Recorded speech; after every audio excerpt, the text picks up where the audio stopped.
Bonjour à toutes et à tous, bienvenue à l'Estia. On est ravis de voir un amphi aussi rempli avec des personnes mobilisées autour de cette question essentielle qui nous anime aujourd'hui. C'est comment démocratiser la mode soutenable. C'est une question qui anime les travaux de la chaire Bali. Pour ceux qui ne connaissent pas, la chaire Bali, c'est un projet qui a commencé en 2017, donc on commence à avoir une petite histoire.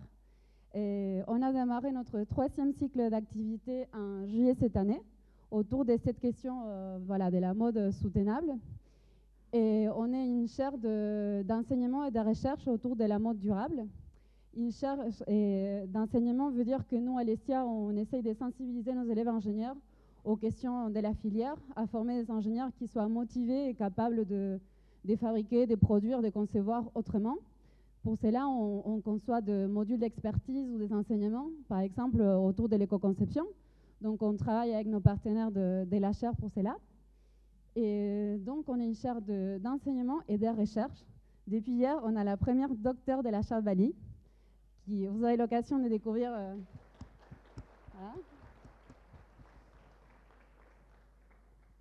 Dans ces volets recherche de la chaire, on est mené par Jérémy Legardeur, qui est le directeur scientifique de la chaire et qui pilote 2 thèses. Il ne reste plus que 2 depuis hier. Et une première thèse, validée par les jurys. On mène de la recherche-action avec des partenaires industriels pour essayer de trouver des solutions innovantes aux problématiques qu'on va évoquer ce matin et cet après-midi. Et voilà, on est parti sur un nouveau cycle de 3 ans. Nous remercions aux partenaires de la chaire Bali pour leur confiance. Ils sont tous ici. Vous allez avoir l'occasion de les rencontrer tout au long de la journée. Ils vont témoigner, ils vont partager avec nous. La chaire Bali est dans une démarche vraiment de partage, d'approche collective pour trouver des solutions innovantes et de mettre ça au service de la filière. C'est une démarche intéressante où des fois on est amené à réfléchir ensemble, à travailler avec ses concurrents, parce que ce qui prime, c'est quand même l'intérêt commun de la filière et de vraiment avancer vers une mode plus circulaire. Les membres de la chaire Bali, nous avons la société Bellara Numérique avec sa docteure qui nous représente et Patrick que je vois aussi. Il y a l'Essetia, que vous allez avoir l'occasion de visiter demain pour ceux qui se sont inscrits. On référera les points plus tard. Decathlon, et il y a l'Estia qui porte la chaire, GVTEX, Groupe Eram, Rediv, Ancien Patatam, Petit Bateau, et tout se fait avec les soutiens de la région Nouvelle-Aquitaine. Donc nous remercions ces représentants qui sont présents avec nous. Cette année, la Biarritz Good Fashion, donc on est à la 6e année de cet événement. On a fait pendant 3 ans la Fashion Tech Week. Et depuis 3 ans, on l'appelle Biarritz Good Fashion en partenariat avec Paris Good Fashion, que j'aurai l'occasion de vous présenter quelques minutes plus tard. Cette année, du coup, on l'a dit, les grands sujets qui nous animent, c'est la démocratisation de la mode soutenable. Et notre événement s'inscrit dans la semaine de la mode responsable en Nouvelle-Aquitaine. Donc on a commencé il y a 2 jours avec les triathlons de la mode responsable à Angoulême. On a Biarritz Good Fashion aujourd'hui et demain matin.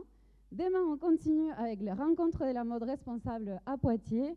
Et après, on se repose, mais il y a quand même le festival de la mode responsable à Poitiers également à destination du grand public. Donc c'est une semaine très animée pour la région et on est très content d'en faire partie. Et je vous ai dit que cette question, elle est très complexe, elle est difficile à répondre. Et nous, pendant 3 ans de travaux de la chaire, on va s'adresser avec 3 axes de réflexion qui vont être l'engagement, la soutenabilité et la transformation. Ce sont ces 3 axes de réflexion qui vont guider un peu, qui vont être les piliers de notre programme de la journée. Donc on aura une première table ronde où on va échanger sur comment on peut embarquer les consommateurs, mais aussi toutes les parties prenantes, c'est-à-dire les vendeurs en boutique, les équipes en interne, la société en général, les grands publics, les lycéens, voilà. Tout le monde doit s'embarquer avec nous dans l'économie circulaire appliquée à la mode. Mais pour cela, il y a pas mal des défis à lever et on espère vous donner des pistes pour commencer à y répondre.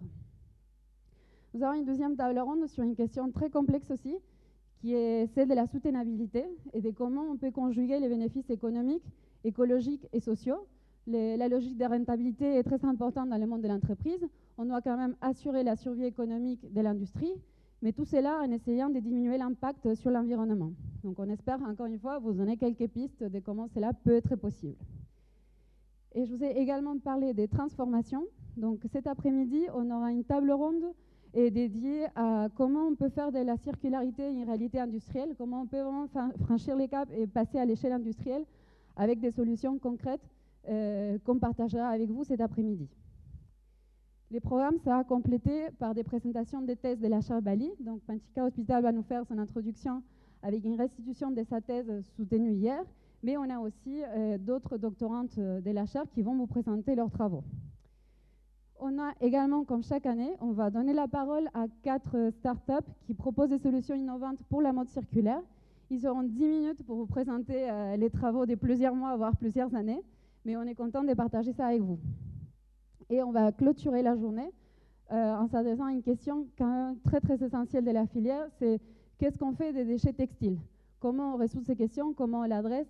Comment on limite l'exportation? Et quelles sont les mesures qu'on doit prendre en France, voire en Europe, pour donner des réponses concrètes? Pour ceux qui les souhaitent, l'événement continue demain matin avec une visite du CETIA. Et Chloé Salmon-Légagnard, sa directrice et son équipe vont vous faire visiter cette plateforme qui est dédiée à la recyclabilité des produits textiles et chaussures. La visite se passe à Hendaye, rue de l'Industrie, et c'est fait sur inscription parce que les places sont limitées. Donc si jamais vous êtes inscrit et que finalement vous ne pouvez pas venir, n'hésitez pas à nous les signaler, comme ça on peut donner la place à quelqu'un d'autre. Si vous avez des questions sur le programme, sur l'événement, l'équipe de la Chevalier est là pour vous. Il y a Jérémy, il y a Bichente et moi-même qui sont à votre disposition.